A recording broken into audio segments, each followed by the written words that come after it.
Is paying more for premium extra large lump, this is what I'm talking about, actually worth it? Today, we're gonna find out. If there's one constant in the world of charcoal across multiple brands, it's that larger pieces cost more. But if you spend some time browsing your local barbecue store or big box store in the charcoal aisle, you'll come across some fantastical claims. Things like huge, industry-leading lump size for maximum performance, and things like extra large lump charcoal for low and slow barbecue, long cooks, and searing. And last but not least, these dense, oversized lumps burn hotter, longer, cleaner, guaranteeing maintained heat for those longer cook times. Well, today's video may not be sponsored by Fogo, but you'll see in front of me 2 different bags of Fogo, and I think this is going to be our best opportunity for comparison. Unlike many other brands, only Fogo I could find claims to be the exact same charcoal in each of these 2 bags, save the only difference is the size and the price of the 2 bags. And I think scientifically, this is gonna be our best platform for drawing any meaningful conclusions.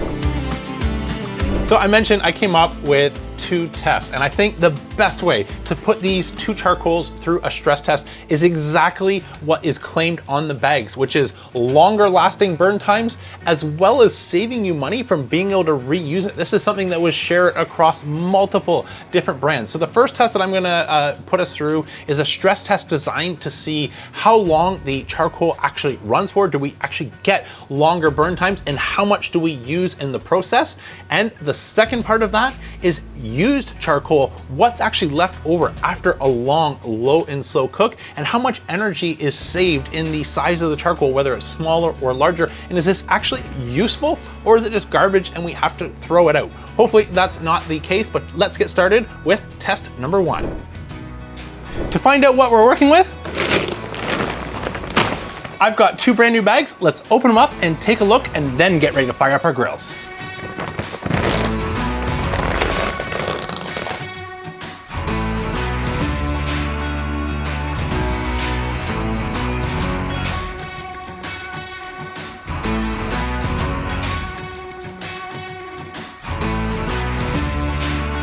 So I think I did a pretty good job containing the mess on the paper that I set out, but both bags you can see visually, hopefully that comes through on the camera. We've got a mix of some medium pieces in each size bag. So this is from the extra large, this one a little bigger from the medium. Where it really shows up is when we talk about extra large pieces. There's a couple in here. I might be able to do an entire cook with 1 piece. So to find out though, if the extra large pieces, in some cases on some brands costing over 100% more, are worth it, let's get into our first test. And for that, I need exactly 8 pounds of charcoal. So I'll take you fast forward while I weigh out 8 pounds of our medium lump, as well as 8 pounds of our extra large lump. And I'll meet you over by the big green eggs. We'll get ready to start test number 1.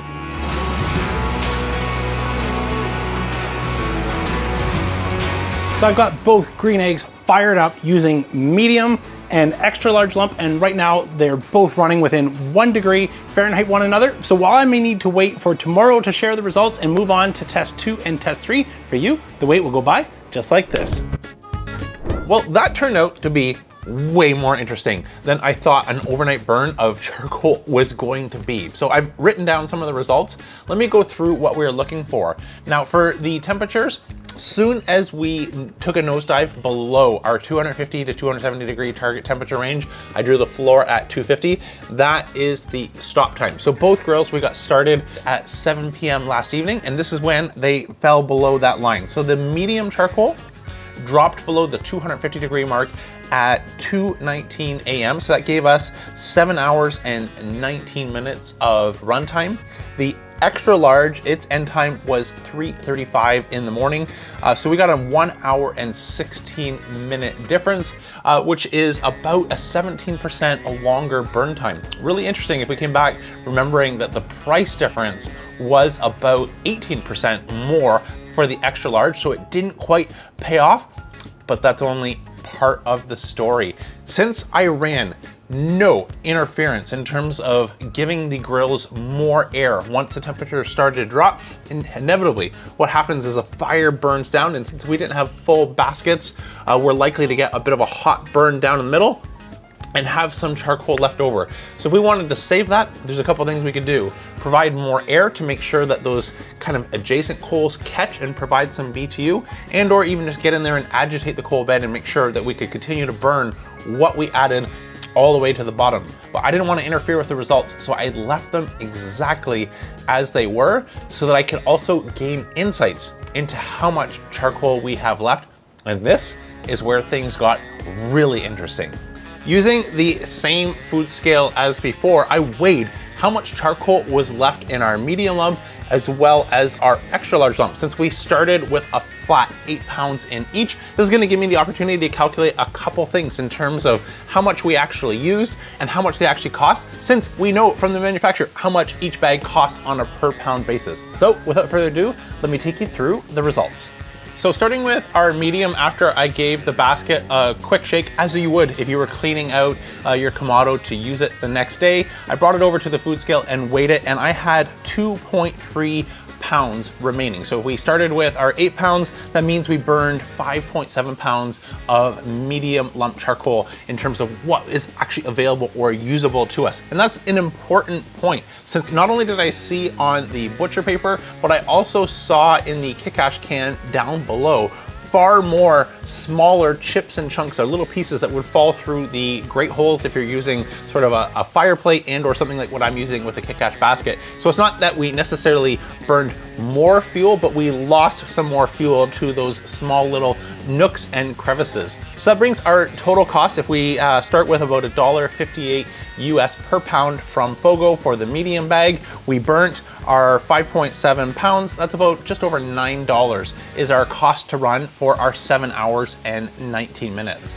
But that's only half the story. When we jump to the extra large lump, this is where the picture gets even more interesting. So once again, shook out our basket, brought it over to the food scale, weighed out what was left. We started with 8 pounds. We burnt 4.25 pounds, which leaves 3 pounds, 3.75 pounds total burned. So starting with the higher cost here of $1.87 per pound from Fogo for the gold bag on their website, we spent about 13% less dollars for a total cost of just shy of $8, so about $1 savings. And even with the higher cost per pound from the manufacturer, there was a lower overall run cost. And that's not taking into account that we ran for a 17% longer, just over nearly an hour and a half longer using the extra large lump. The same was true when I shook out the basket. There was far more charcoal remaining available to us. We didn't lose it down into the grate. And because there was so much more charcoal left available to us, this changes how I had to think about our test number 2. So test number 2 is about evaluating small lump versus extra large lump, which does better when it's used. Not all charcoal gets consumed, as we saw in our test, and this is often very typical for a long low and slow cook, that you have some charcoal left over. And I did a test a number of years ago where I found there was a significant BTU difference in used charcoal versus new charcoal. So if you wanted to do things like sear a steak or cook a pizza, sometimes smaller used pieces don't provide enough BTU in order to raise those temperatures. So the solution is adding more fresh charcoal, but not to interfere with any variables. My game plan here is to use only what's left. But because there was such a difference in the weight from 2.3 pounds versus 3.75 pounds for the extra large lump, I didn't want that to be the difference, as more fuel is more BTU, and that would clearly skew the results in favor of the extra large lump. So to try and neutralize that, I used the same 2.3 pounds inside of each Kickash basket, weighed it out to make sure that there was not a difference in the amount of fuel, but just once again the size, using only the used lump for our comparison. Like before, I used my Growblazer Grow Gun for a 1 minute fire up period to make sure that the consistency or the variables between starting each of our 2 Big Green Eggs was identical. Left the bottom vent open and the top vent open and let that go for about an hour, and keeping an eye on the maximum temperature, and things capped out at a pretty consistent spot for each grill. So on the medium lump versus the extra large lump, I saw nearly 100 degree Fahrenheit total total difference. I tried to get a couple other data points using my infrared camera to see if there was any obvious differences in the heat signature, the amount of energy that the used charcoal could put into our cold ceramics, along with my infrared gun, checking the outside dome as well as the inside lower base of our Big Green Eggs. And in both cases, there was more energy on the outside and the inside, if not immediately obvious to the naked eye using the infrared camera using our extra large charcoal. So if I summarize some of my facts, when I come back to what manufacturers are saying, larger pieces contribute to an extended lifespan, reuse the charcoal up to 3 times for efficient and cost-effective charcoal grilling. While I might have been skeptical before starting today's test, I'm more convinced than ever. So here's the actual number. So our extra large, larger lump versus medium lump burned 17% longer. We had 63% more mass available to us the next day, despite costing initially 18% more per pound. We ultimately ended up saving money for about a total 13% cost savings. And when I look at the ability to reuse the charcoal and fire each grill back up to a useful temperature, if I wanted to sear a steak, only one could pull this off, which was the extra large lump, where I had nearly 100-degree Fahrenheit difference in terms of the advantage over the medium-sized lump. So all things considered, color me impressed here that somehow in this case, spending more upfront actually saves us money over the long run. Now, that's not to say that medium lump is bad lump or extra large lump is the default lump, because you can even see part of the problem behind me here with smaller grills like the Big Green Egg Mini Max or Acorn that I've tested, or Kamado Joe Jr. and a whole bunch of other grills. Some of those big pieces of lump are the size of the cook chamber themselves and obviously wouldn't give you the exact same results. So apply with some discretion here based off of the size of your grill that you're following along with. The 2 grills that I used are the Big Green Egg Extra Large. These are 24 inches, the same size as the Kamado Joe Big Joe.